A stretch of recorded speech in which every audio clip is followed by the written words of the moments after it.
Les signes. Interpréter les signes, c'est une chose qui est difficile, surtout par les temps difficiles que nous pouvons connaître.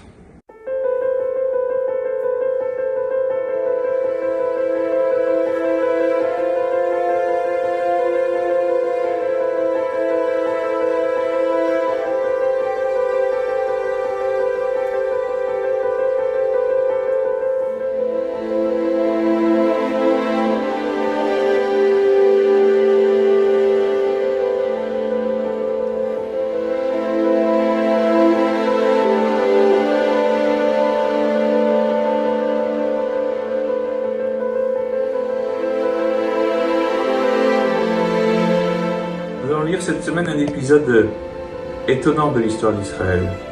Korach, le cousin de Moshe et de Aaron, qui va se révolter au nom de principes pseudo-religieux.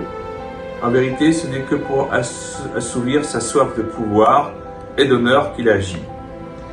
Et Moïse avait dit dès le départ, si jamais ces gens qui mènent la révolte ne sont pas dans leur bon droit, alors qu'ils aient une mort qui soit extra-naturelle, qui soit engloutie. C'est ce qui se passe.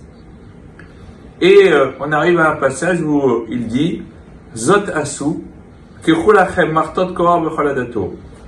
Agissez ainsi, prenez les encensoirs de Korach et de toute son assemblée, de toute sa bande.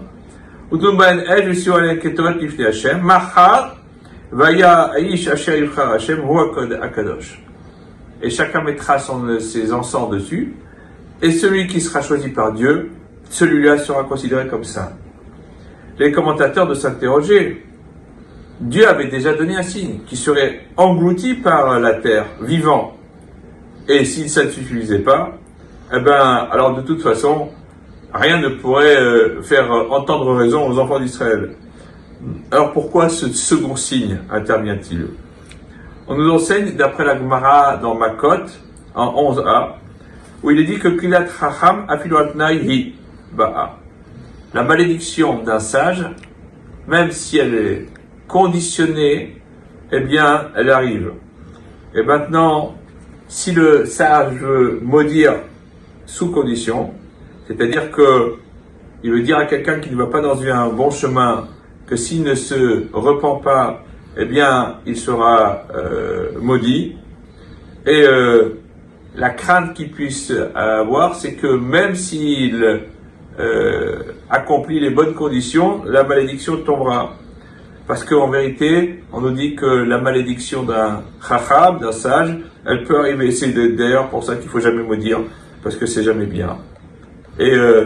Ou alors de maudire d'un côté et de bénir de l'autre. Comme la Torah va dire, si vous agissez suivant mes chemins, voilà ce qui se passera, et autrement, voilà ce qui se passera si vous ne respectez pas mes commandements. Mais Moshe avait déjà dit, Imkemot kol adam yamutu ele. Si ces gens-là meurent d'une mort naturelle, alors lo Hashem shelachani, c'est pas Dieu qui m'a envoyé. Et si Hashem fait en sorte que la terre va s'ouvrir et les avaler, que ces gens-là se sont révoltés, ont blasphémé contre Dieu.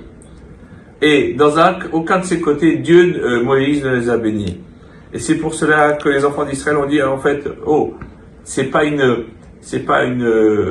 un signe, parce qu'en vérité, que la malédiction de Moïse s'accomplisse, c'est simplement parce que Moïse les a maudits, mais pas parce que finalement il a été celui choisi par Dieu. Et donc c'est pour cela que Moshe a besoin de demander à ce qu'ils prennent des encensoirs. Parce que l'encensoir, si la prière est agréée, alors Hachem va manifester sa bonté. Et c'est donc aussi une manière de prouver que bien la bénédiction de Hachem se trouve en tout endroit et en tout lieu.